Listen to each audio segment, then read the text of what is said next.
কাজে আবার এসেছে ফিরে অনুতপ্ত নিজের সমাজে।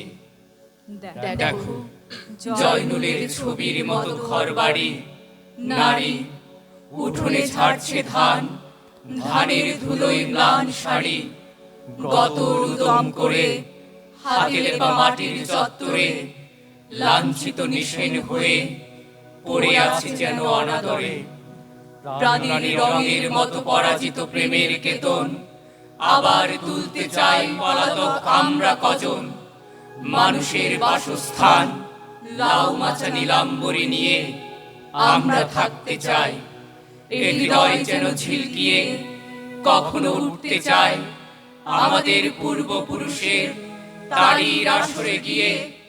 অকস্মাৎ দাঁড়িয়ে নিজের আদিম সাহসে বলে, আমাদের হাতে হাতে দিন কর্পূর গন্ধের বিন্দু, ফোঁটা ফোঁটা বাসনা রঙিন। আমরা কোথায় যাব, কত দূর যেতে পারি আর। সম্মানিত উপস্থিতি, কনন শুদ্ধতম আবৃত্তি অঙ্গন আয়োজিত কনন ৬ জনের আবৃত্তি সন্ধ্যা স্বাগত জানাচ্ছি আপনাদের। আজকের এ আয়োজনে প্রধান অতিথি হিসেবে উপস্থিত থাকবেন, তিনি কিছুক্ষণের মধ্যেই আমাদের মাঝে এসে পৌঁছবেন। ইস্ট ডেল্টা ইউনিভার্সিটির প্রতিষ্ঠাতা ও চেয়ারম্যান বিশিষ্ট সংস্কৃতিজন সাইদ আল নোমান।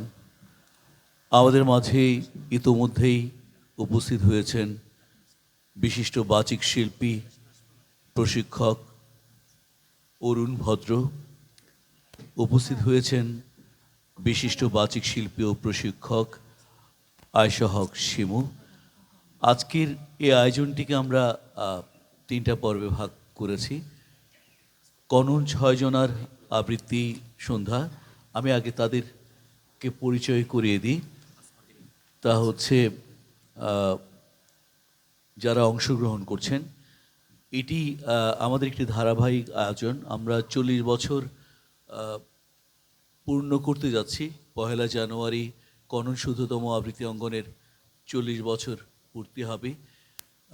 কননের যারা শিক্ষার্থী আছে, আমার যারা ছাত্রছাত্রী আছে, তাদের প্রায়োগিক দক্ষতা, আবৃত্তি শৈলী, এসবে পরিপক্কতা এবং নির্মাণ শৈলীতে আরও দক্ষতা আনয়নে আমরা এই আয়োজনগুলো করে থাকি। মহড়া কক্ষে আবৃত্তি এবং এই মিলনায়তনে আমরা কনন কখনো 6 জনা, কখনো 4 জনা, কখনো 5 জনা, এভাবে করে আমরা আবৃত্তির আয়োজন করে থাকি।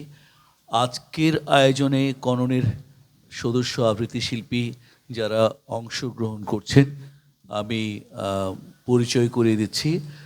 প্রথমে আছেন শৌভিক চৌধুরী। সেলিম, সাউন্ড সিস্টেম আছেন নাকি? মাইক্রোফোনটা আমার মনে হয় একটু আমার সাথে ঠিক।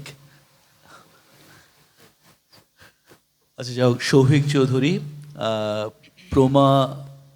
প্রেমা চৌধুরী, ইব্রাহিম মাহমুদ, সুস্মিতা চৌধুরী, শরীফ মাহমুদ, শুভ্রা চক্রবর্তী।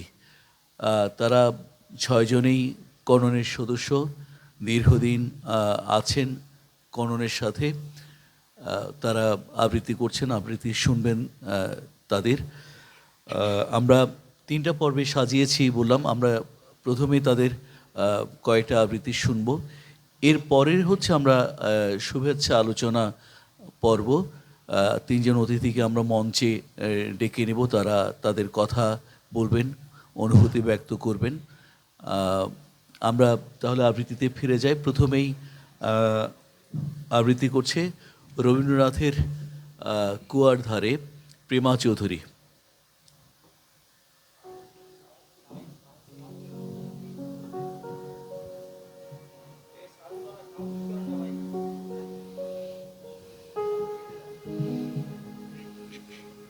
হ্যালো।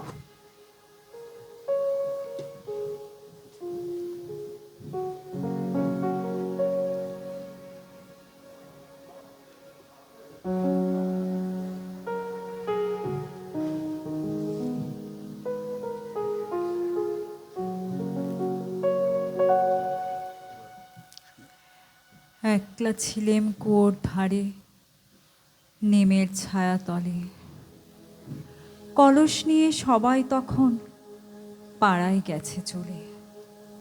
আমায় তারা ডেকে গেল, আইগো বেলা যায়, কোন আলসে রইনু পড়ে, কিসের ভাবনায়।